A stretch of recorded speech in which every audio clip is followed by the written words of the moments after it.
Okay, so Indian polity start कर रहे हैं हम अगेन। स्टार्ट कर रहे हैं कि हम वी विल सी हाउ कितना वेटेज रहता है इसका पॉलिटी का in the prelims and the mains. First of all in prelims around एक एवरेज देखे ना 15 से 20 क्वेश्चन पूछे जाते हैं बिटवीन। एवरेज 15 मान के चलो, हर साल 15 यानी 30 नंबर हम पॉलिटी से एक्सपेक्ट कर सकते हैं। देन मेंस में हमारा अराउंड 100 क्वेश्चन रहते हैं पॉलिटी से। ओ 100 क्वेश्चन, 100 मार्क्स। ओके, GS2 का पार्ट होता है। GS2 का टोटल 250 का होता है। इन दिस 250 सॉरी GS2 250 250 में से जो हमारा पॉलिटी होता है अराउंड 130 100 के आसपास क्वेश्चन पॉलिटी से आता है in the GS2 part.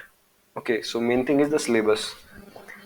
So syllabus हमारा स्टार्ट होता है फ्रॉम द हिस्टोरिकल बैकग्राउंड। इसके अंदर हिस्टोरिकल अंडरपिनिंग्स के बारे में जानते हैं हम, एंड थोड़ा मॉडर्न हिस्ट्री का पार्ट रहता है इसके अंदर कि कॉन्स्टिट्यूशन का very basics. Okay, then constitution का मेकिंग के बारे में, कुछ कॉन्स्टिट्यूशन के फीचर्स की कितना टाइम लगा, कमेटी में कौन कौन था, थिंग्स लाइक दैट। देन हम प्रियम्बल के बारे में थोड़ा पढ़ते हैं, क्या क्या फीचर्स हैं, क्या अमेंडमेंट हुए, उससे रिलेटेड केसेस कौन से हैं, लाइक गोलकनाथ केस हुआ, केशव नंदा भारती केस हुआ, such kind of cases that are related to the preamble. Then हमारा यूटी की पहले हरियाणा पंजाब एक होते थे, तो उनका जो सेपरेशन हुआ उसके बाद how UT is formed, how union formed, different different territory क्या है, यूनियन ऑफ स्टेट्स है हमारा, सिटीजनशिप उसके बाद। देन फंडामेंटल राइट, DPSP अच्छी तरीके से देखेंगे क्या होता है, फंडामेंटल ड्यूटीज क्या क्या अमेंडमेंट्स हुए, and basic structure of constitution. So हमारा फर्स्ट पार्ट रहता है अराउंड कॉन्स्टिट्यूशन रिवॉल्व करता है। सेकंड पार्ट होता है हमारा डिफरेंट टाइप ऑफ गवर्नमेंट्स या फिर सिस्टम ऑफ गवर्नमेंट्स। इसके अंदर हम पार्लियामेंट का जितना भी फंक्शनिंग होता है, जितना फीचर होता है, उसको देखते हैं। देन हमारा एक फेडरल सिस्टम होता है, उसको देखते हैं। फिर स्टेट और सेंटर के क्या क्या रिलेशंस हैं, फाइनेंस पे कैसे बात करेंगे, एडमिनिस्ट्रेशन पे क्या बात करेंगे, लेजिस्लेशन से रिलेटेड क्या बातें होंगी, that thing come under centre state relationship. उसके बाद inter state relationship. Then what are the emergency provisions, like this topic is very important, like national emergency, president rule and the financial emergency. Okay, so third part होता है हमारा central government के around, कि president का election कैसे होता है, क्या क्या पावर्स होती हैं, एक ऑर्डिनेंस की मेकिंग की पावर क्या होती है, पार्डनिंग पावर क्या होती है। ओके, क्या क्या टर्म होता है, ओथ होता है, कौन इलेक्ट करवाता है, वो कौन ओथ दिलवाएगा प्रेसिडेंट की, सिमिलरली वाइस प्रेसिडेंट की, देन प्राइम मिनिस्टर की।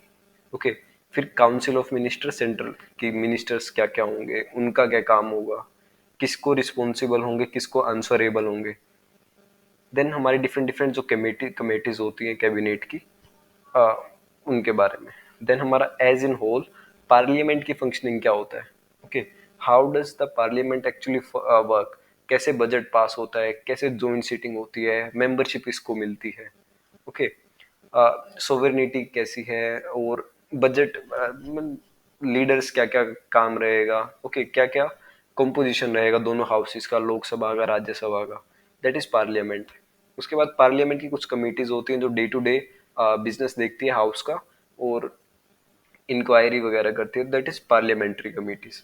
उसके बाद कुछ फोरम्स होते हैं, उनका एस्टेब्लिशमेंट क्या हुआ, क्या ऑब्जेक्टिव था, composition, functions, such kind of thing. फिर कुछ ग्रुप्स होते हैं, उन ग्रुप्स के बारे में। देन हमारा फिर आता था जुडिशरी के बारे में थोड़ा। जुडिशरी में सुप्रीम कोर्ट, सुप्रीम कोर्ट के बारे में एवरीथिंग, कौन CGI का क्या पावर होता है, उसके सबॉर्डिनेट्स कौन होते हैं, हाई कोर्ट के जज, सुप्रीम कोर्ट के जजेस, उनका कोलिजियम सिस्टम कैसे होता है, हाउ दे आर चूजन, कैसे इलेक्ट होते हैं। देन जुडिशियल रिव्यू के बारे में। ओके, फिर एक चीज आता है, एक क्वेश्चन भी आया था, जुडिशियल रिव्यू जुडिशियल एक्टिविज्म के अंदर डिफरेंस क्या होता है। Okay, that's kind of thing. Then PIL क्या होता है, public interest litigation.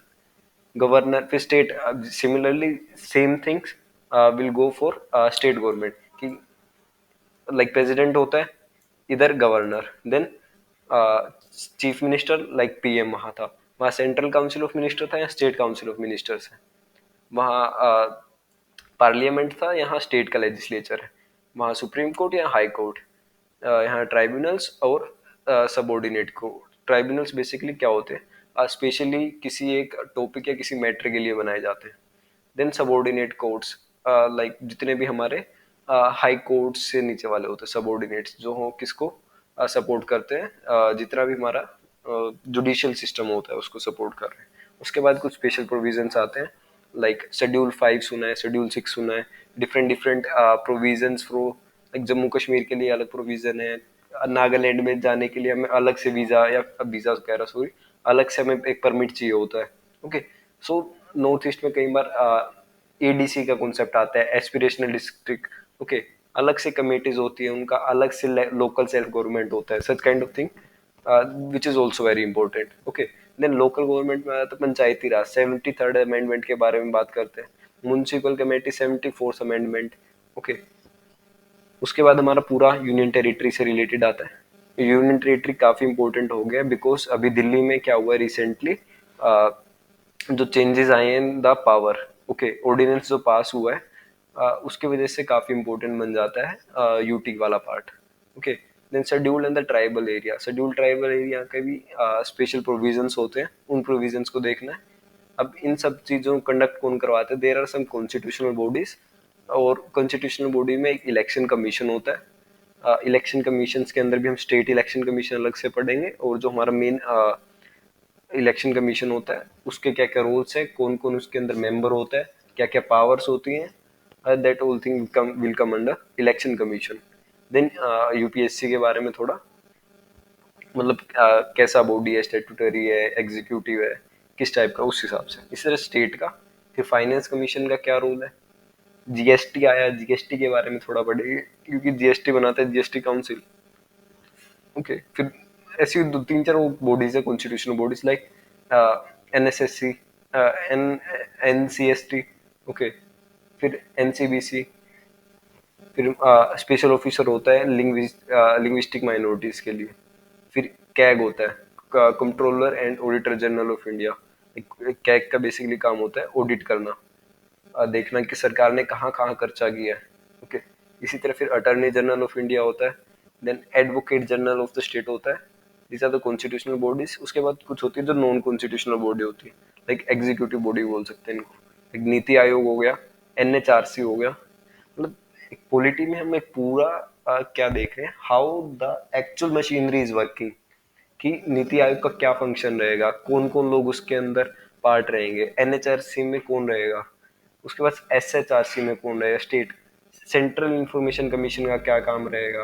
Okay, central information commission यानी आरटीआई से रिलेटेड है। ओके, उसके बाद स्टेट में सीबीसी का काम क्या रहेगा, कि कई बार होता है ना कोई रिश्वत ले रहा है तो उसके खिलाफ कहीं अगर बिल्कुल एपेक्स बॉडी है, वो है सेंट्रल विजिलेंस कमीशन।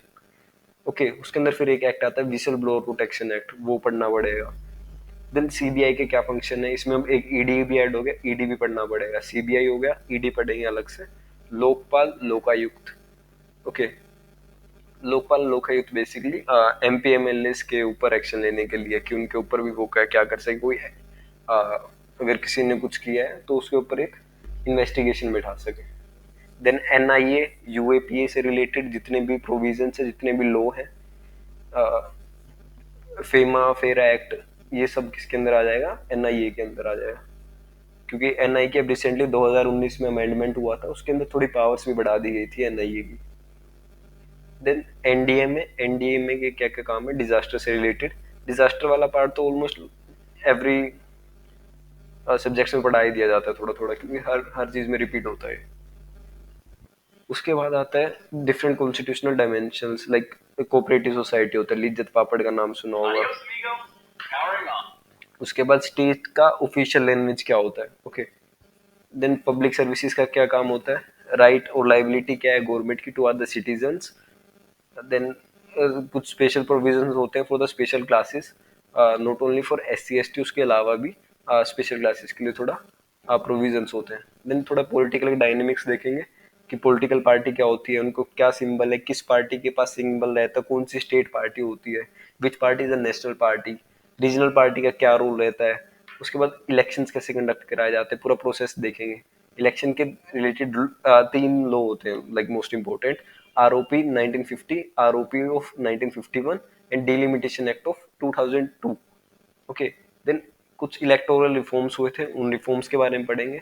वोटिंग का बिहेवियर देखेंगे, कि लोग कैसे वोट करते हैं, कितना परसेंटेज ऑफ लोग वोट करने जाता है। गठबंधन की सरकार देखेंगे, कोalition गवर्नमेंट के बारे में, एंटी डिफेक्शन लोग की दल बदल कानून कि you can't change the party after winning the elections. और उसके बाद प्रेशर ग्रुप्स, नेशनल इंटीग्रेशन से रिलेटेड, हमारा फॉरेन पॉलिसी कैसा है, एक्टिस्ट पॉलिसी, लाइक ये थोड़ा इंटरनेशनल रिलेशन का पार्ट हो जाता है, बट थोड़ा सा पार्ट इसमें कवर करते हैं फॉरेन पॉलिसी का। Then the last thing is the working of the constitution. तो कॉन्स्टिट्यूशन कैसे वर्क करता है, बेसिक बेसिक सा रिव्यू बता रहा है, नेशनल कमीशन ने एक रिव्यू दिया था उससे related.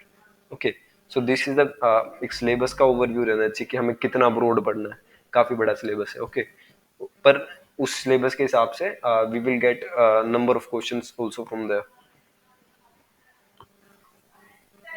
Okay, so first topic will be the historical background.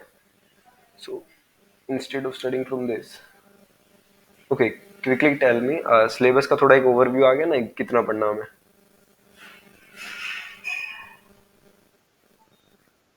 Okay,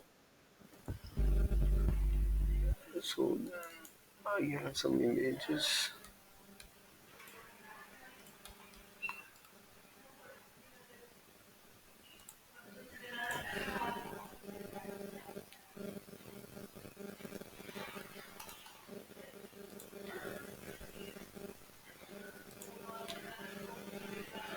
Okay, ये उस ऐप में नहीं खोला, but let's see. ओके, सो हमारा फर्स्ट पार्ट रहता है हिस्टोरिकल अंडरपिनिंग्स। सो इसके अंदर क्या होता है, बेसिकली हम देख रहे हैं starting from the very modern part of the history. So इसके अंदर बिल्कुल हम 1700 के आसपास की बातें चलेंगी शुरू शुरू में। Then but we will see, like history का पढ़ने का एक तरीका होता है, हम पॉलिटी में पढ़ रहे हैं तो हम history history as a history नहीं पढ़ेंगे, किसका युद्ध हुआ, कौन इतना जीता, हमारे वो चीज बिल्कुल काम का नहीं है। हमें देखना है how we are going to relate that topic with the polity. Okay, how constitution में हेल्प हुआ हमारा उससे। Okay, so the very first thing is the East India Company. शुरू शुरू में क्या करने आई थी, they came with a royal charter from the Britain. Okay, तो फर्स्ट थिंग ये क्लियर कर लो माइंड में कि जो हमारे ब्रिटिशर्स थे, या जिसको हम ईस्ट इंडिया कंपनी बोलते हैं, शुरू में जब इंडिया में वो एज ए ट्रेडर्स आए थे, but not as completely traders, मतलब पूरी तरीके से ट्रेडर नहीं थे। उनके पीछे क्या था, स्टेट था। Okay, so it was Britain जिन्होंने उनको एक royal charter, royal charter is basically एक ऐसा साइन किया हुआ एक ऐसा पेपर जिसके ऊपर कह रखा था कि तुम्हारा ही से तुम ईस्ट इंडिया कंपनी ही इंडिया में ट्रेड करेगी। Okay, so first thing clear होना चाहिए कि जो ईस्ट इंडिया कंपनी है एक रॉयल चार्टर से आई थी, उसका मोनोपोली था ट्रेड पे, और एक पॉलिटिकल काइंड ऑफ बॉडी थी क्योंकि इसके पीछे स्टेट था। Okay, so first of all कि इंडिया में आए, उन्होंने ट्रेड किया, अपने अपने पोर्ट एस्टेब्लिश किए, उन्होंने फिर फोर्ट बनाए। Okay, but the main thing is उन्होंने हमारे ऊपर इन्वेजन नहीं किया। लाइक बिल्कुल बेसिक बेसिक सी चीजें हैं, बिल्कुल ध्यान नहीं देते हैं, but we have to remember कि उनका हमारे ऊपर कोई डायरेक्ट इन्वेजन नहीं था। ये नहीं है कि वो पूरा फोर्स लेके आए थे और उन्होंने इंडिया पर अटैक किया, unlike the Mughals and the medieval part of our history.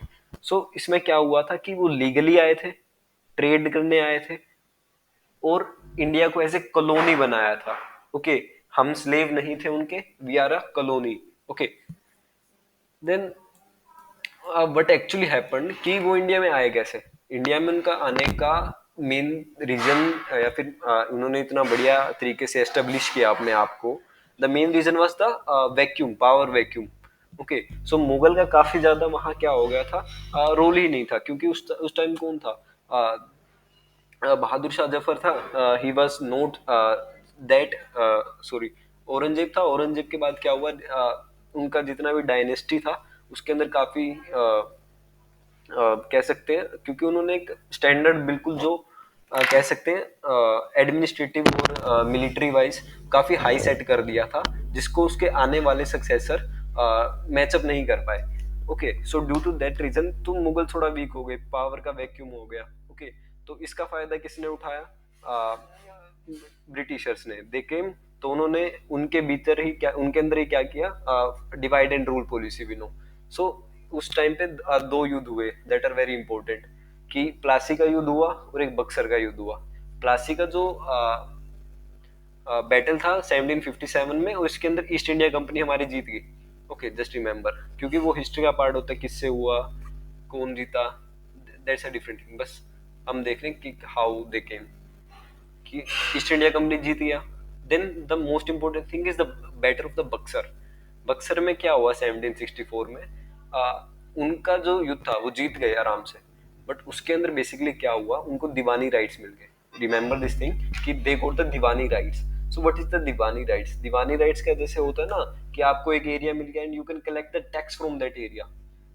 Okay, अगर किसी एरिया से आप रिवेन्यू कलेक्ट कर रहे हो, किसी एरिया से आप टैक्स कलेक्ट कर रहे हो, then you have the whole power, you have the whole legitimacy over the whole region. So Buxar में उनको 3 स्टेट के बेसिकली दीवानी राइट्स मिल गए। 3 स्टेट्स कौन से? Orissa, west Bengal and the Bihar. जो कि काफी ज्यादा प्रोडक्टिव थे at that time, Bengal, Bihar and Orissa. तो उनके दीवानी राइट्स मिल गए, यानी they can collect revenue from the farmers. Okay, so उसके बाद क्या हुआ कि 1739 की, यानी पहले की बात है, नादिर शाह था जो बैटल ऑफ करनाल में उसका विक्ट्री हो गया था। ओके, सो पर जो नादिर शाह था वो केम, और उसने क्या किया था, उसने नादिर शाह बेसिकली कहाँ से आया था, वो अफगान था। वो आया, उसने बैटल ऑफ करनाल में गया, बैटल ऑफ करनाल में उसने क्या किया, वो जीत गया, बट उसने वहां अपना रूल एस्टेब्लिश नहीं किया इंडिया में। उसका काम था, वो आया, उसने प्लंडर किया, लूटा इंडियंस को, एंड दोबारा चला गया। बट उससे क्या हुआ, एक पावर वैक्यूम क्रिएट हो गया। उन्होंने आके आ, ये आसान कर दिया कि ईस्ट इंडिया कंपनी आए और प्लासी जीत जाए और बक्सर की लड़ाई जीत जाए। Okay, so this was the Mughal weakness. Okay, तो इस तरह से चल रहा था। अब उनके पास ईस्ट इंडिया कंपनी एक तरीके से एस्टेब्लिश हो गई थी, क्योंकि उनके पास अब क्या आ गए थे, दीवानी राइट्स आ गए थे। देन इसी तरीके से टैक्स कलेक्ट करते रहे, तो डिफरेंट डिफरेंट गवर्नर बना दिए उन्होंने प्रोविंसेस के। Okay, so in the provinces जो हमारा बंगाल था, बंगाल का जो हमारा फर्स्ट गवर्नर था, तो जो था Robert Clive. Okay, Robert Clive वो टैक्स कलेक्ट करता था, बिल्कुल लीगल तरीके से करता था, क्योंकि एक एग्रीमेंट साइन होता था बिटवीन द जो वहां का पहले का रूलर्स होता है और जो ब्रिटिशर्स होते हैं। तो everything that Britishers are doing is legal. उन्होंने कोई ऐसा इन्वेजन नहीं किया था इंडिया पे। एंड इसको इसलिए रिपीट कर रहा हूँ क्योंकि आगे हमारा as a polity this will be important. Okay, but एक चीज हुआ कि जब आपके पास क्या होता है कि दीवानी राइट्स आ गए, दीवानी राइट्स आने के बाद भी ईस्ट इंडिया कंपनी का फायदा नहीं हो रहा था। वो कंपनी फिर भी, जैसे हमारे शेयर मार्केट होता है ना, उस टाइम में से शेयर बिकते थे, तो कंपनी के जो शेयर थे वो काफी ज्यादा लॉस में थे, काफी ज्यादा रेड था उनका मार्केट। रीजन, रॉबर्ट क्लाइव बहुत ज्यादा करप्ट आदमी था, जो कि गवर्नर था किसका, बंगाल का। मतलब इतना ज्यादा करप्शन, एवरी लेवल ऑफ, मतलब हर लेवल पे इतना करप्शन हो रहा था, मतलब जितना हम बोल सकते हैं ना, एलोन मस्क आज के टाइम में करप्ट नहीं, मतलब एलोन मस्क के पास जितना पैसा है उस पीरियड पे उसके पास इतना पैसा होगा। Okay, so Robert Clive was very rich person at that time due to the corruption, क्योंकि पूरे इंडिया इतने 3 राज्य हैं, उनका पूरा दीवानी राइट्स उसके पास था। ओके, सो प्लंडर करता था, उसके पास भी अपना टैक्स कलेक्ट हो रहा था। ओके, सो क्या हुआ कि कंपनी बैंकरप्ट हो गई, बैंकरप्ट हो गई, पैसा ही नहीं उनके पास। ओके, तो अब जब क्या होता है कि कंपनी के पास ही होता है, भाई मेरे पास तो पैसा ही नहीं है, मैं तो डूब गया, तो वो क्या करते हैं, they will go to the government. Okay, but उस टाइम इंडिया में तो गवर्नमेंट नहीं थी, तो ईस्ट इंडिया कंपनी ने क्या किया, वो गए ब्रिटेन। उन्होंने कहा क्विड प्रो क्यों करते हैं, लाइक ये छोटे छोटे जो वर्ड आ रहे हैं that are very important. They will say we will do the quid pro quo. What is quid pro quo? कि आप एक हाथ से दो और एक हाथ से लो। कि हम ब्रिटेन, हम बोला कि मैं आपको $1 मिलियन देता हूँ, आप इतना लोन ले लीजिए, और बदले में आप क्या कीजिए, आपकी जो कंपनी है उसको कंट्रोल कौन करेगा, ब्रिटिश गवर्नमेंट करेगी। सो द फर्स्ट थिंग जो दीवानी राइट्स के बाद हुई, दैट इज क्विड प्रो क्यो। इसमें क्या हुआ कि ब्रिटेन की सरकार ने ईस्ट इंडिया कंपनी को $1 मिलियन दिया इन एक्सचेंज ऑफ कि ब्रिटिश गवर्नमेंट अब लॉ बनाएगी to control and regulate East India company. So British government will make law to control and regulate East India company. तो इस कंट्रोल और regulate करने को ही हम क्या बोलते हैं, रेगुलेटिंग एक्ट्स बोलते हैं। अब रेगुलेट करना है अगर किसी को, तो उसके लिए कोई लेजिस्लेशन कोई होना चाहिए, कोई लॉ होना चाहिए। उस लॉ को पास करने के लिए रेगुलेटिंग एक्ट्स है। सो दैट रेगुलेटिंग एक्ट्स, क्योंकि सबसे ज्यादा पावर किसका होता है, लॉ का। ओके, तो उसको लेक्स रेक्स भी बोलते हैं। देन अब रेगुलेटिंग एक्ट्स जो हमारे आगे थे, तो अब उनके बाद क्या हुआ, we have to make sure कि कंपनी उसको फॉलो भी करे। सो कंपनी उसको अगर फॉलो करना चाहेगी, तो उसके ऊपर क्या होना चाहिए, रिवीजन होना चाहिए कि 20 साल के बाद ये चार्टर को क्या कर रहे हैं, रिवाइज कर रहे हैं। सो ब्रिटिश गवर्नमेंट ने क्या किया, लोन दिया, बदले में कहा कि हम तुम्हें रेगुलेट करेंगे, कंट्रोल करेंगे। किसको, ईस्ट इंडिया कंपनी को। ओके, इनको रेगुलेटिंग एक्ट्स बोला। हर 20 साल में ये जो रेगुलेटिंग एक्ट्स है, एक चार्टर के थ्रू क्या होंगे, रिवाइज होंगे। सो द फर्स्ट एक्ट जो आया हमारा, रेगुलेटिंग एक्ट ऑफ 1773। ओके, सो 1773, उसके बाद 20 साल के बाद आएगा 1793, फिर 1813, सिमिलरली इस तरीके से 1853 तक ये चार्टर एक्ट आते रहे। ओके, सो एंड रिमेंबर, इनसे क्वेश्चन आता है, like these are very important part. Okay, so regulating act of 1773, so there are certain points that we need to cover. The first thing is the legislative power of the governor of the Bombay and Madras. Okay, so gradually क्या हुआ, जो बॉम्बे था, मद्रास था, उनका power किसको दे दिया गया, governor of Bengal को दे दिया गया। कि सबसे पहले तीन गवर्नर बैठते थे हमारे जो ईस्ट इंडिया कंपनी था, उसके अंदर एक बैठता था हमारा बॉम्बे में, एक मद्रास में, and other one is in Bengal. Okay, तीनों अपनी टेरिटरी में अलग अलग रूल्स बनाते थे, अलग अलग लेजिस्लेशन, अलग अलग लॉ बनाते थे। तो सबसे पहले इन्होंने कहा कि हम, ब्रिटेन की सरकार कंट्रोल कर रही है, तो they came with this idea of तीन दोनों को मिला के एक सेंट्रलाइजेशन कर देते हैं। So this was the previous year question कि फर्स्ट स्टेप ऑफ सेंट्रलाइजेशन कहाँ हुआ था। First step of centralisation, centralisation का मतलब ये होता है ना कि पावर छोटे छोटे स्टेट्स की उठा के बड़े को दे दे। ओके, या फिर बड़े दो के मिला के एक बड़ा पावर बन जाए। So that is centralisation. Centralisation का फर्स्ट स्टेप था in the regulating act of 1773। Okay, so जब शुरू में गवर्नर थे, अब उस गवर्नर को गवर्नर ना बोल के गवर्नर जनरल बोला जाने लगा, governor general of Bengal. Okay, so जो पहला हमारा बना वो था वॉरेन हेस्टिंग्स। ओके, उसके अंदर हमारा पहला कोर्ट भी एस्टेब्लिश हुआ, सुप्रीम कोर्ट। 4 जज थे, इलाइजा इम्पी, सॉरी इलाइया बोलते हैं आई गेस, नॉट इलाइजा, इलाइया इम्पी हमारा फर्स्ट जज था। CGI basically chief justice of India में भी, इंडिया ही बोलते हुए। हाँ, तो 4 जज थे, एक सुप्रीम कोर्ट वहां बना, फोर्ट विलियम कलकत्ता में था ये। ओके, तो उसके अलावा क्या हुआ, एक 4 मेंबर का एग्जीक्यूटिव काउंसिल हुआ। Are you aware of difference between the executive, legislative and the judiciary? You know the difference between this three? Okay, so एक 4 मेंबर की एक एग्जीक्यूटिव काउंसिल बिठाएगी। एग्जीक्यूटिव काउंसिल बेसिकली क्या है, they will execute the function. Like जो हमारा current structure है हमारे कॉन्स्टिट्यूशन का, उसके अंदर क्या चल रहा है कि लेजिस्लेटिव सुप्रीमेसी है।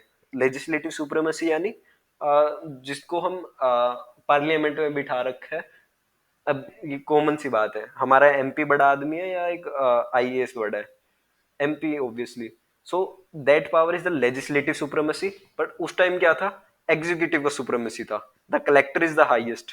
ओके, तो एक 4 मेंबर की एग्जीक्यूटिव काउंसिल बोलो, उसको कलकत्ता काउंसिल बोलो, या फिर गवर्नर जनरल इन काउंसिल बोलो, तीनों एक ही बात है, एक 4 मेंबर की काउंसिल बिठा दी गई। ओके, सो लाइक कोई भी कंपनी होते हैं उसमें कोर्ट ऑफ डायरेक्टर्स होते हैं। ओके, सो ईआईसी को किसने रिप्रेजेंट किया, उनके कोर्ट ऑफ डायरेक्टर ने किया। इनका क्या काम था, चेक एंड बैलेंस करेंगे। ऑडिट, ऑडिट का मतलब होता है कि खर्चा पानी देखना कि कहाँ खर्च हो रहा है, क्यों खर्च हो रहा है, समथिंग लाइक दैट। देन जो एग्जीक्यूटिव काउंसिल था उस टाइम, जो एग्जीक्यूटिव का मतलब पहला जो आज के टाइम में बताया, उसका काम होता है कि जो गवर्नमेंट की जो लॉ है उसको इम्प्लीमेंट करना, वो एग्जीक्यूटिव का काम है। But at that time executive council जो 4 मेंबर की थी, उसका काम था एग्जीक्यूटिव प्लस लेजिस्लेटिव फंक्शन।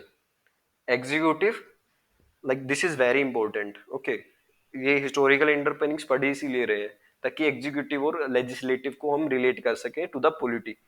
तो एग्जीक्यूटिव काउंसिल था, उसके दो फंक्शन थे, एग्जीक्यूटिव एंड लेजिस्लेटिव। लाइक कोई हमारा बॉलर है, लाइक महेंद्र सिंह धोनी है। ओके, तो महेंद्र सिंह धोनी का दो काम है, विकेट कीपिंग करना एंड द बैटिंग करना। ओके, सो उसका एक प्राइमरी फंक्शन है कि प्राइमरी क्या करता है, प्राइमरी इंडिया के लिए वो विकेट कीपर है। ओके, बैट्समैन भी है, he is a good batsman, but उसका प्राइमरी फंक्शन जो उसके नाम के पीछे लिखता है वो दैट इज विकेट कीपर। सो इसी तरह एग्जीक्यूटिव काउंसिल, उसका दो काम है, एग्जीक्यूटिव और लेजिस्लेटिव, बट उसका काम मेन क्या है, एग्जीक्यूटिव वाला। तो क्या हो गया, एग्जीक्यूटिव का सुप्रीमेसी हो गया। ठीक, बट आज के दिन क्या है, लेजिस्लेटिव सुप्रीमेसी। जो लो ने, जो पार्लियामेंट ने बना दिया, तो पार्लियामेंट हमारा मेन होगा। तो यही शिफ्ट पढ़ रहे हैं, how executive supremacy change to legislative supremacy. आज के टाइम, जब उस टाइम अगर एग्जीक्यूटिव सुप्रीमेसी था, तो आज के टाइम पर लेजिस्लेटिव सुप्रीमेसी कैसे हो गया। Okay, so that thing we will cover in this historical underpinning, like it's a very interesting topic, polity बिल्कुल बोर नहीं होगा, everything is very interesting in polity। so अब एग्जीक्यूटिव की primacy to the executive answerability, same thing. Okay, but आज के time देखो क्या होता है कि जो कलेक्टर डीसी होता है, आईएएस होता है, वो किसको आंसर देता है, किसको रिस्पॉन्सिबल होता है, जो भी हमारी गवर्नमेंट है उसको जवाब देता है, उसको आंसरेबल होता है, they will make him do work. So executive is answerable, responsible to the legislature, remember this line, executive is responsible to the legislature at the present time। Okay, so ये हमारे 1773 के बातें चल रहा था। उसके बाद क्या हुआ, हमारा 1781 आ गया। 1781 में एक अलग से एक्ट आया, this act is not related to charter act, but ये किससे रिलेटेड है, एक अमेंडिंग अमेंडिंग एक्ट था। तो इसके अंदर बेसिकली क्या किया, सेपरेशन ऑफ पावर, पावर को अलग कर दिया। किसका पावर अलग किया, एग्जीक्यूटिव का और लेजिस्लेटिव का। ओके, और एक्ट ऑफ सेटलमेंट भी बोलते हैं इसको।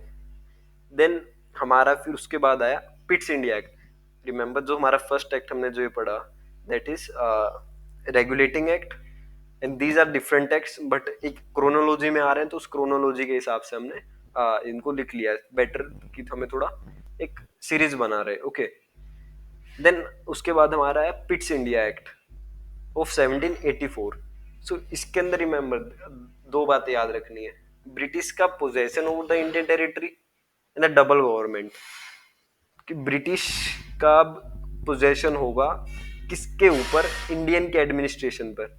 पहले ईस्ट इंडिया, कंफ्यूज नहीं होना, ईस्ट इंडिया कंपनी अलग चीज थी, ब्रिटिशर्स अलग थे। तो ब्रिटिशर्स का अब क्या होने लगा, ब्रिटिश का बात कर रहे हैं तो गवर्नमेंट का, अब उनका डायरेक्ट कंट्रोल होगा इंडियन एडमिनिस्ट्रेशन के ऊपर।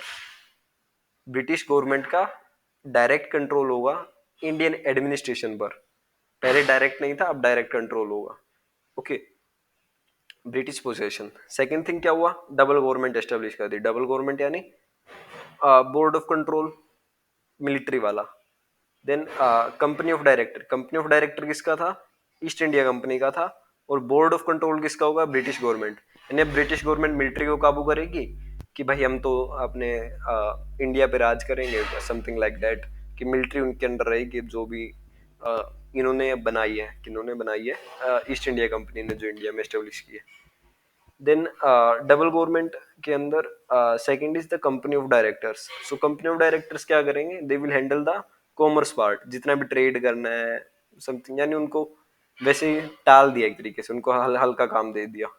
ओके, लाइक ये भी प्रीवियस ईयर क्वेश्चन है कि इसने कमर्शियल और पॉलिटिकल एक्टिविटीज को डिफरेंशिएट कर दिया था पिट्स इंडिया एक्ट ने, commercial and the political, commercial and political, इसको डिस्टिंग्विश किया था किस एक्ट ने, पिट्स इंडिया एक्ट ने। मॉडर्न हिस्ट्री का पार्ट नहीं है ये, थोड़ा पॉलिटी का पार्ट है। ओके, और पॉलिटी से ही क्वेश्चन आता है इसमें। ब्रिटिश का अब किसके ऊपर कंट्रोल रहेगा, इंडियन के एडमिनिस्ट्रेशन पे। ईस्ट इंडिया कंपनी अब सबऑर्डिनेट बन गई है, बट कॉमर्स के ऊपर किसका मोनोपोली है, ईस्ट इंडिया कंपनी का। और नई नई पॉलिसीज इंट्रोड्यूस हुई इसके अंदर पिट्स इंडिया एक्ट में। तो इसको ऐसे भी याद कर सकते हो, पी से क्या हो गया, पोजेशन हो गया over Indian territory, double T यानी डबल गवर्नमेंट, इस तरीके से भी कर सकते हैं। ओके, और I say introduction of policies. Then continue करते हैं, हमारा 1773 हुआ। 1773 के बाद जो हमारा पहला रेगुलेटिंग एक्ट या फिर चार्टर एक्ट भी बोलते हैं उसको, 1773 के बाद 20 साल बाद उनको क्या करना था, रिन्यू करना था। तो क्या आया, 1793 में आया, 20 साल हो गए। तो 20 साल के बाद दोबारा चार्टर मिलेगा, किसको मिलेगा, ईस्ट इंडिया कंपनी को। कौन देगा, ब्रिटिश गवर्नमेंट देगी। Wait a minute.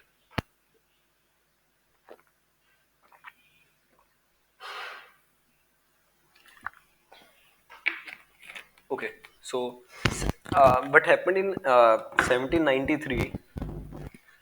So East India company को एक कंट्री और प्रिविलेज ट्रेड मिल गया।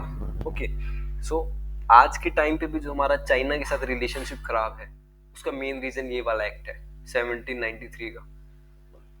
लाइक इंटरनेशनल रिलेशन में भी यूज कर सकते हैं। उस टाइम क्या हुआ था, बेसिकली इंडिया से क्या होता था, ओपियम का ट्रेड बढ़ गया था, अफीम का ट्रेड बढ़ गया था। ओके, उसकी वजह से क्या हुआ, शुरू में लाइसेंस किसको मिलते थे, सिर्फ to the companies, but now licence will be also given to individuals. So individuals और कंपनी के एम्प्लॉयज को भी मिलने लगे।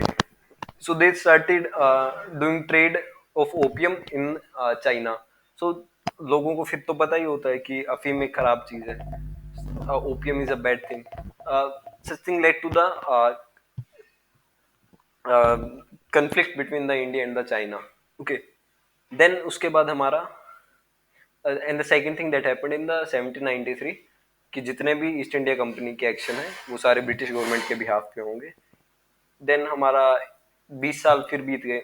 20 साल के बाद अलग चार्टर दिया। चार्टर लाइक एक एग्रीमेंट है, वही चल रहा है हमारा। 20-20 साल के बाद उसको रिन्यू कर रहे हैं। तो 1813 में मोनोपोली को रिमूव कर दिया। कह रहे हम दूसरी, इसका रीजन पता है क्या था, उस टाइम नेपोलियन बोनापार्ट का चल रहा था, तो उसने बोल दिया था कोई भी हमारा ब्रिटेन के साथ कोई भी हमारा ट्रेड नहीं करेगा, नहीं तो नेपोलियन उसको देख लेगा। सो उसको टैकल करने के लिए क्या हुआ कि एक चार्टर के थ्रू उन्होंने ईस्ट इंडिया कंपनी का मोनोपोली रिमूव कर दिया कि कोई भी ब्रिटेन से जाएगा और ट्रेड करेगा लाइसेंस के अंदर। ओके, तो लाइसेंस करता रहेगा, बट द थिंग इज अब ये नहीं है ना कि एक कंपनी को भिड़ना है, अब बहुत सारी कंपनी होगी। ओके, बट क्वेश्चन आया था कि कंप्लीट एंड हो गया क्या मोनोपोली का ईस्ट इंडिया कंपनी का? कंप्लीट एंड नहीं हुआ था। प्रीवियस ईयर क्वेश्चन ही मैं बता रहा हूँ ये। ओके, ऑलमोस्ट हो गया था बट कंप्लीट नहीं हुआ था, क्योंकि टी में भी कौन ट्रेड कर रहा था, east India company. East India company T trade कर रहा था किसके साथ, चाइना के साथ। उसमें उसका मोनोपोली था। मोनोपोली यानी कोई और कंपनी उसमें ट्रेड नहीं कर सकती ब्रिटेन से। ओके, इसने क्या किया, एक कॉन्स्टिट्यूशनल पोजीशन डिफाइन किया कि क्या कॉलोनी क्या होता है। ओके, क्राउन की सोवरेनिटी को बताया कि क्राउन हमारी जो महारानी है वो सबसे ज्यादा इंपॉर्टेंट है और वही ब्रिटिशर्स के ऊपर राज कर रही है। देन मिशनरीज यानी जितने भी हमारे जेस्टर्स बोलते हैं शायद उनको, हाँ, जो ब्रिटेन से आके इंडिया के अंदर क्रिश्चियनिटी फैला रहे थे, उनको परमिशन दे दिया कि आप आओ और क्रिश्चियनिटी को प्रमोट करो। देन उसके बाद आता है most important act. Most likely यहाँ से क्वेश्चन आता है 1833 के चार्टर एक्ट से, बिकॉज इसके अंदर काफी ज्यादा नई नई चीजें हुई।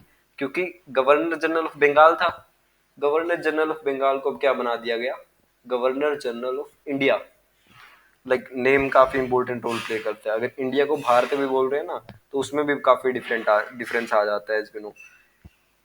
इन्होंने क्या किया, बंगाल को इंडिया बना दिया। ओके, विलियम बेंटिक हमारा पहला गवर्नर जनरल ऑफ इंडिया बन गया। ओके, अब इसने क्या किया, लेजिस्लेटिव पावर को छीन लिया किसकी, बॉम्बे और मद्रास की। रिमेंबर जो हमारे पहला हुआ था उसके अंदर पावर नहीं छीनी गई थी, सिर्फ गवर्नर जनरल ऑफ बंगाल के अंडर आ गए थे। ओके, तो एक तरीके से क्या हुआ, फाइनल सेंट्रलाइजेशन हो गया है। This is final centralisation. 1833 1793 first step of centralisation, this is final step. Okay, then जितना भी एडमिनिस्ट्रेशन था एक कंट्रोल के अंदर आ गया, governor general of India, vice Roy भी बोलते थे जिसको। ओके, प्रोविंशियल लेजिस्लेटिव काउंसिल को क्या कर दिया, अबोलिश कर दिया, मतलब जो मद्रास की और बॉम्बे की थी उनको क्या कर दिया, अबोलिश कर दिया। एक लॉ कमीशन बनाया इंडियन लॉ को कोडिफाई करने के लिए, जिसको कौन चेयर कर रहा था, लॉर्ड मैकूले। मैंने बहुत, मतलब सिर्फ ये लक्ष्मीकांत के नोट्स नहीं है, अराउंड डीडी बसु करके किताब होती है उसमें से भी ले रखा है। So consider it as very refined और रिफाइंड मटेरियल फॉर पॉलिटी, इससे बेस्ट नहीं मिलेगा। ओके, सो इंडियन कमीशन को कोडिफाई, इंडियन लॉ कमीशन जो कि आज भी है उसको कोडिफाई, मतलब इससे क्वेश्चन आ सकता है कि लॉ कमीशन जो अभी चल रहा है इंडिया में वो किस चार्टर एक्ट के थ्रू आया था, 1833 के थ्रू आया था। ओके, लॉर्ड मैक्यूले ने चेयर किया था। जितना भी हमारा सीआरपीसी है, आईपीसी है, ये सब इसकी देन है, चार्टर एक्ट ऑफ 1833, लॉर्ड मैकूले के अंदर। लॉ को क्या कर दिया, कोडिफाई, स्लेवरी को एंड कर दिया। रिमेंबर, ये वो वाला स्लेवरी नहीं, हमारे यहाँ भी दास प्रथा होती थी ना, दास दासी ऐसा होता था। अफ्रीकन स्लेव वाला अलग कॉन्सेप्ट है। So Indian slavery act of 1843 से स्लेवरी को क्या कर दिया गया, एंड कर दिया गया। देन रिमेंबर, हमारा पहले क्या हुआ था इस एक्ट में, पिट्स इंडिया में कमर्शियल अलग हो गया था और मिलिट्री अलग हो गया था। 1833 में क्या कह दिया, अब कमर्शियल भी नहीं करोगे तुम। ओके, सो कंपनी की कमर्शियल एक्टिविटीज को भी एंड कर दिया। सो ब्रिटिश क्राउन ट्रस्टी हो गया इंडिया के एडमिनिस्ट्रेटिंग सिस्टम में। ओके, सो ब्रिटिश क्राउन यानी जो हमारी विक्टोरिया थी, सॉरी एलिजाबेथ, उस time, let me check. Okay, so monopoly किसका खत्म हो गया, ईस्ट इंडिया कंपनी। पूछे complete monopoly end of East India Company that happened in 1833।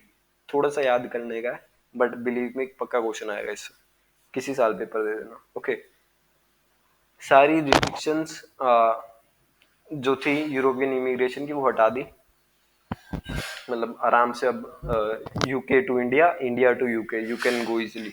Okay, then island of Saint Helena transfer to the crown, एक island था उसको भी थोड़ा ट्रांसफर कर दिया गया क्राउन के पास। क्राउन एंड जो उस टाइम रूल कर रहा था। सो उसके बाद लास्ट हमारा आया 1853 का। And remember one point also, in 1833 जो हमारा सिविल सर्विसेज होता है ना, तो सिविल सर्विसेज को दो टाइप का होता है, एक होता है कन्वीनेटेड, एक होता है नॉन कन्वीनेटेड। सो कन्वीनेटेड में क्या होता है, हमारे जितने भी आईएएस ग्रुप ए और बी वाली सर्विसेज होती है वो होती है, तो उनके लिए शुरू में कोई एग्जाम नहीं होता था। पीपल क्या, जो इंडिया के लोग थे वो क्या करते थे, उनको सिर्फ एक ग्रेजुएशन या डिग्री चाहिए होता था from the London. Okay, London से एक डिग्री लेके आओ, उस डिग्री को इंडिया में दिखाओ और आप एक कलेक्टर या फिर ग्रुप ए बी का ऑफिसर बन सकते हो। सो वो गलत था, तो इसके अंदर भी बात किया गया था 1833 में कि एग्जाम होना चाहिए all India service, civil services exam. Okay, so 1853 में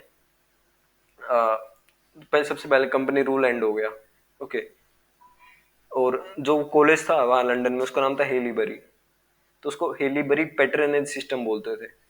और are you getting this point कि अगर कोई बंदा इंडिया में एज अ डीसी या फिर कलेक्टर काम कर रहा है और वो पढ़ के आ रहा है कंपनी के रूल के अंदर, ईस्ट इंडिया कंपनी, तो वो लॉयल भी किसको रहेगा, ईस्ट इंडिया कंपनी को। बट अब रूल किसका आने वाला है, ब्रिटेन का, तो प्रॉब्लम हो जाता है। तो उस प्रॉब्लम को टैकल करने के लिए क्या किया, इंडियन सिविल सर्विसेज को इंट्रोड्यूस किया 1854 में, किसके द्वारा, लॉर्ड मैकूले के द्वारा। ओके, मैकूले कमेटी 1854 में बैठी, Indian civil services first time आया, चार्टर एक्ट ऑफ 1853। ओके, तो फर्स्ट टाइम क्या हुआ, जो लेजिस्लेटिव फंक्शन है, गवर्नर जनरल इन काउंसिल, यानी जो हमारी चार बंदों की एग्जीक्यूटिव काउंसिल थी ना, उसके अंदर दो फंक्शन थे, लेजिस्लेटिव एंड द एग्जीक्यूटिव। तो लेजिस्लेटिव फंक्शन को अलग कर दिया गया, किससे, एग्जीक्यूटिव फंक्शन से। Legislative function separated from executive function for the first time 1853, previous year question. Legislative function of governor general in council separated from executive functions. Okay, अगर ये लगे ना कि ज्यादा हो रहा है, you can ask to stop. Then एक डॉक्ट्राइन ऑफ लैप्स होता है। ओके, डॉक्ट्राइन ऑफ लैप्स क्या होता है बेसिकली, मान लो कि कोई अ, राजा है, बट उसके सक्सेशन में देर इज नो हायर, कोई उसका उत्तराधिकारी नहीं है, तो उसका जितना भी राज्य होगा वो कौन ले लेगा, ब्रिटिशर ले लेंगे उसको। ओके, सो बेसिकली अब बात की बातें चल रही है, डॉक्ट्राइन ऑफ लैप्स था, तो इससे परेशान होकर हमारा जो भी हमारा झांसी की रानी वाला जितना भी हुआ, 1857 का हमारा म्यूटिनी हुआ। ओके, या फिर first war of independence, mutiny सही नहीं है, फर्स्ट वार ऑफ इंडिपेंडेंस हुआ। ओके, तो मुगल रूल एंड हो गया, बहादुर शाह जफर चला गया। ओके, तो उसके बाद कंप्लीट क्या हो गया, आप तो कह सकते हैं ब्रिटिशर्स आ गए, तो उनका रूल, ईस्ट इंडिया कंपनी का रूल चला गया। अब किसकी सरकार बन गई, हर मैजेस्टी की, हर मैजेस्टी, आई थिंक उस टाइम क्वीन एलिजाबेथ, रुक जाओ, एलिजाबेथ,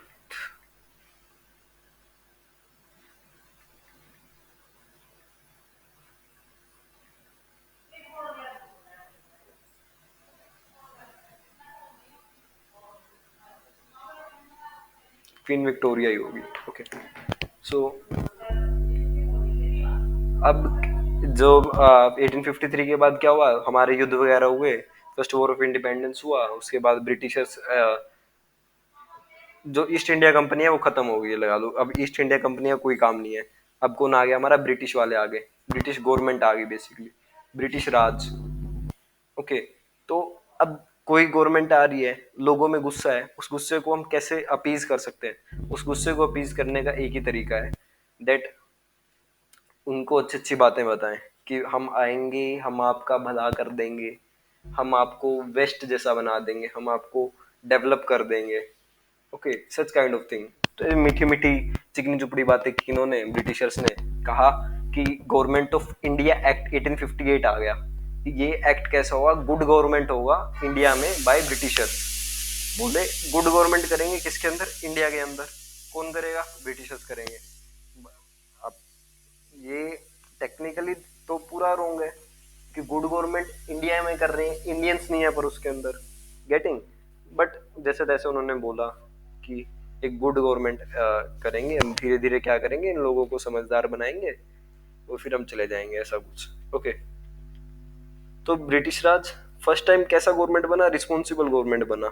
यानी अब रिस्पॉन्सिबल गवर्नमेंट का मतलब है कि लोगों से पूछेंगे, लोगों का रोल होगा, उनको आंसरेबल होगी गवर्नमेंट। ओके, तो वो वॉइसरॉय आ गया था, तो वॉइसरॉय के पास क्या होगी, पावर होगी किसकी, वॉइसरॉय की भी और गवर्नर जनरल ऑफ इंडिया की भी, तो थोड़ी ज्यादा पावर होगी इसके पास। ओके, वॉइसरॉय कौन होगा, डायरेक्ट रिप्रेजेंटेटिव होगा किसका, क्राउन का, direct representative of crown.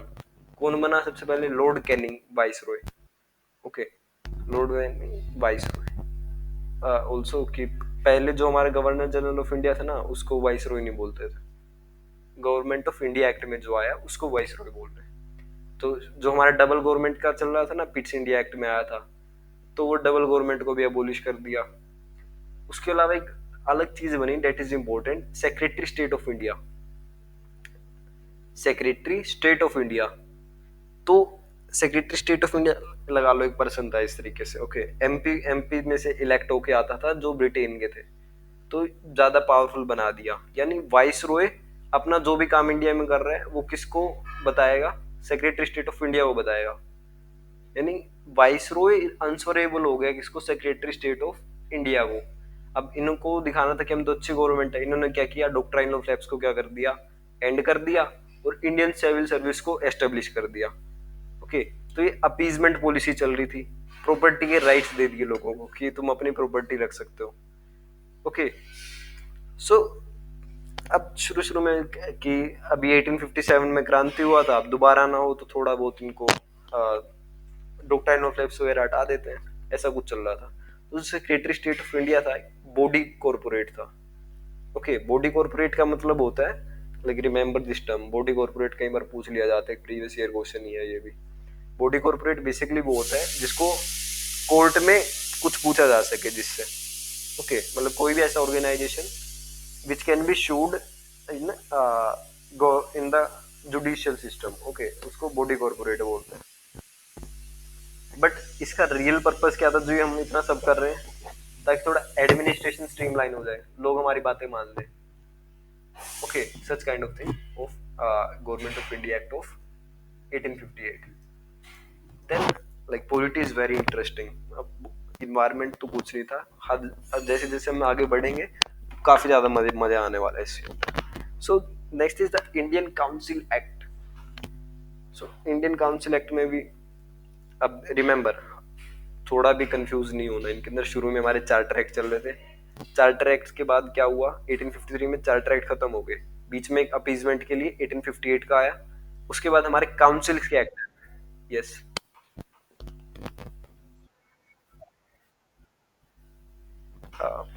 Like देखो, अगर आप लक्ष्मीकांत पढ़ोगे, आई एम ऑनेस्टली टेलिंग, ये पॉइंट्स इस तरीके से लिख रखे हैं, पहले तो समझने में आधी जिंदगी चली जाएगी, देन उसको याद करना, दैट्स अ बहुत ज्यादा ब्लंडर। तो इनको याद करने का तरीका ये है, first of all like every point is important, कहीं से भी क्वेश्चन पूछा जा सकता है, लाइक वी कांट से कि कोई पॉइंट को स्किप कर दो, लाइक इसके अंदर काफी रिफाइन करके लिखा हुआ है। बट बेस्ट थिंग याद करने का, इसको बार बार रिवाइज करो कि 1858 में ये हुआ। लाइक मोस्ट इंपोर्टेंट ऐसे बता देता हूँ, 1833 का एक्ट है रेगुलेटिंग एक्ट, उससे अब सबसे ज्यादा चांसेस रहता है क्वेश्चन आने का। बट अब पूरा चैप्टर पढ़ ही लिया तो रिस्क नहीं लेना चाहिए, तो एवरी एक्ट को हम थोड़ा बार बार लिख लिख के देखो। बेस्ट थिंग, व्हाइट पेज लिया, एक एक्ट का नाम लिखा, उस एक्ट में जो जो चीजें पढ़ी वो सब लिख ली, और एक क्रोनोलॉजी में याद करो, लाइक पहले ये आया, फिर ये, फिर ये, फिर ये। लाइक बीच में अगर घुसा दिया कोई, लाइक 1858 से पहले 1861 कर दिया, तो थोड़ा कंफ्यूजन होगा। लाइक बेस्ट थिंग यही है कि व्हाइट पेज लो, उसके बारे में जो पढ़ा है just right it down.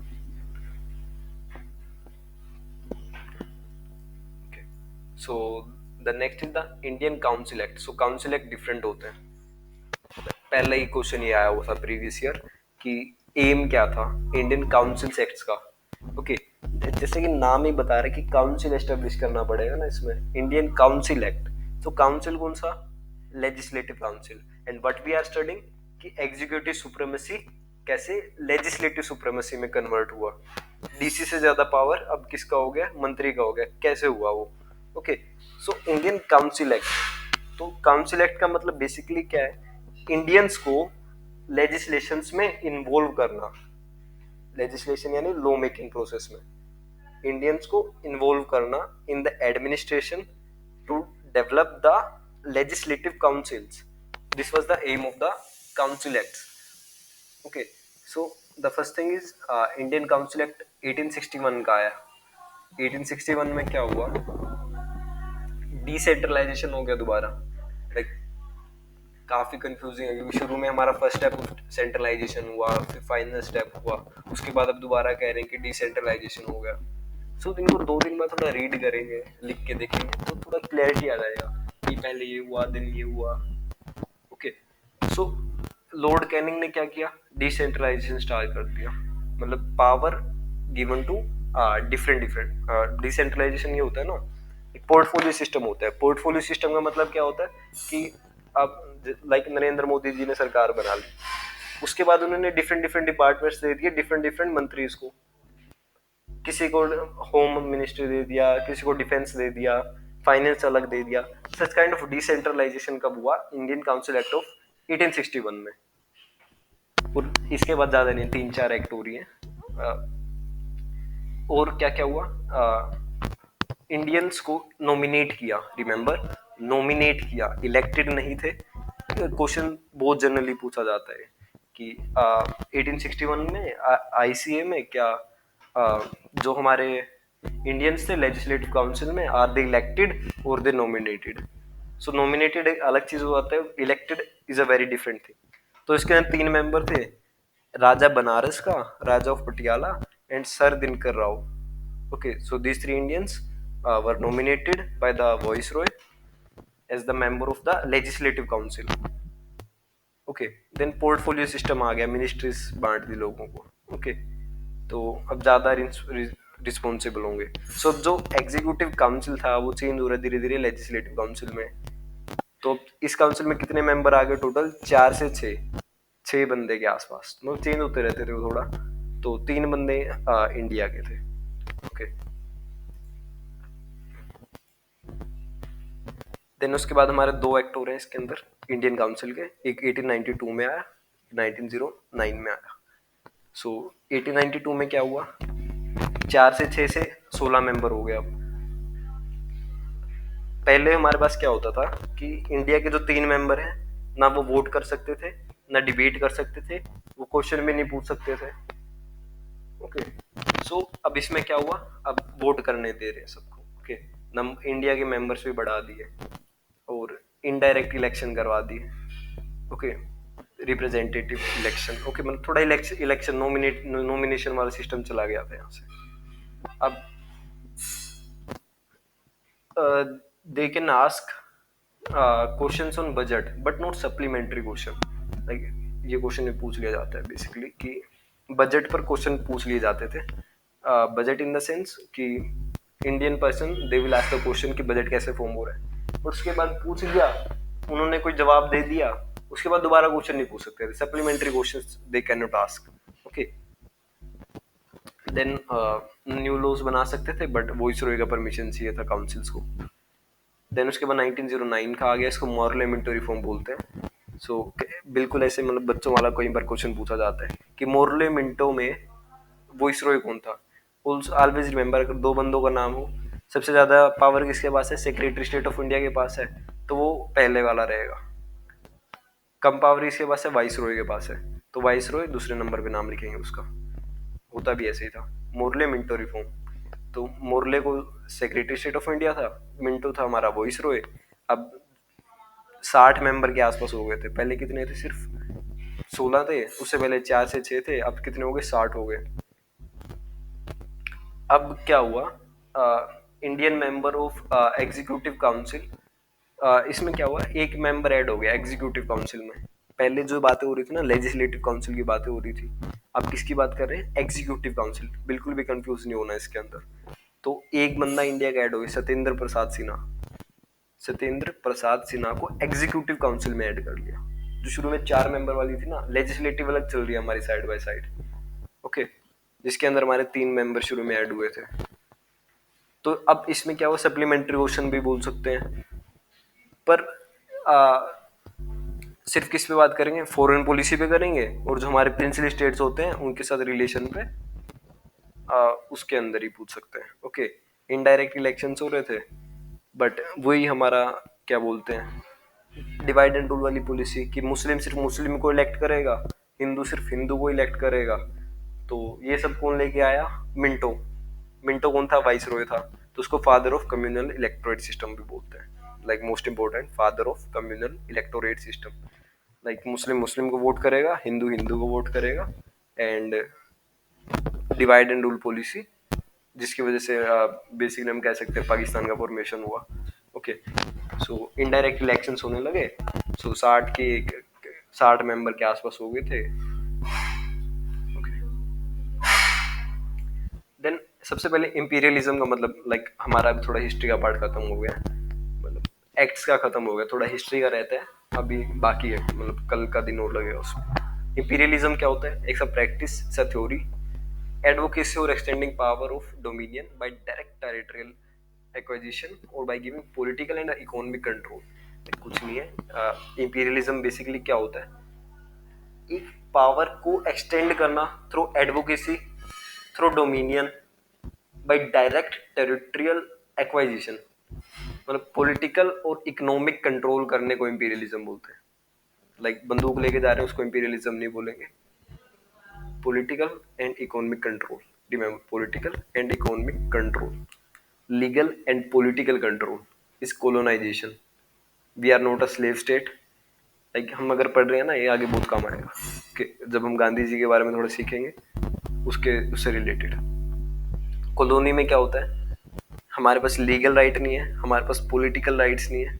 Head कौन है, क्वीन है इंग्लैंड की। Provinces are colonies of Britishers, यानी जितने भी हमारा प्रोविंस है वो किसका कॉलोनी है, ब्रिटिशर्स का कॉलोनी है। ओके, फिर एक टर्म आता है सुजेरिनिटी। सुजेरिनिटी क्या होता है, indirect rule in the princely. अब एक डिफरेंस होता है, इंडिया के अंदर 2 टाइप के लोग थे, एक तो प्रोविंसेस वाले, एक थे प्रिंसली स्टेट वाले। प्रोविंस तो हमारे हो गया बंगाल, मद्रास, कलकत्ता, ओके, सच का सॉरी, कलकत्ता कह रहा हूँ, बंगाल, मद्रास, बिहार, इस काइंड टाइप के प्रोविंसेस।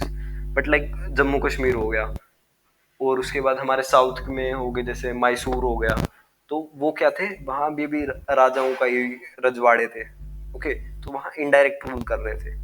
तो इनडायरेक्ट रूल क्या होता है, उसके अंदर एक सुजेनिटी कॉन्सेप्ट होता है, doctrine of paramountcy. Doctrine of paramountcy क्या होता है बेसिकली, कि ब्रिटिशर्स का कंट्रोल नहीं रहेगा डायरेक्ट, बट ब्रिटिशर्स क्या करेंगे, अपना मिलिट्री वहां रखेंगे इन एक्सचेंज ऑफ टैक्स। थोड़ा सा डिफरेंस होता है कि ब्रिटिशर्स की जो मिलिट्री है वो कहाँ रहेगी, ऑन दी, कोई भी प्रिंसली स्टेट है मान लो साउथ का। ओके, तो राजा है, राजा कहेगा मैं आपको पैसे दूंगा, आप मुझे अपनी मिलिट्री दे दो। राजा मिलिट्री के लिए पैसे देगा, क्योंकि अब राजा तो चिल रहेगा ना, उसको टेंशन की कोई मेरे ऊपर कोई हमला कर देगा, मुझे तो सिर्फ पैसा देना है। Okay, so that is doctrine of paramountcy. But उसके अंदर देखो, पावर किसका रहता है, मिलिट्री का ही होता है पावर, किसी भी अगर स्टेट में देखें तो। एक तरीके से प्रिंसली स्टेट पे भी इनडायरेक्ट रूल था किसका, ब्रिटिशर्स का। ओके, सो काफी इंटरेस्टिंग क्लास हो गया आज। ओके, ओके, सो क्लियर है ना अभी तक का ये।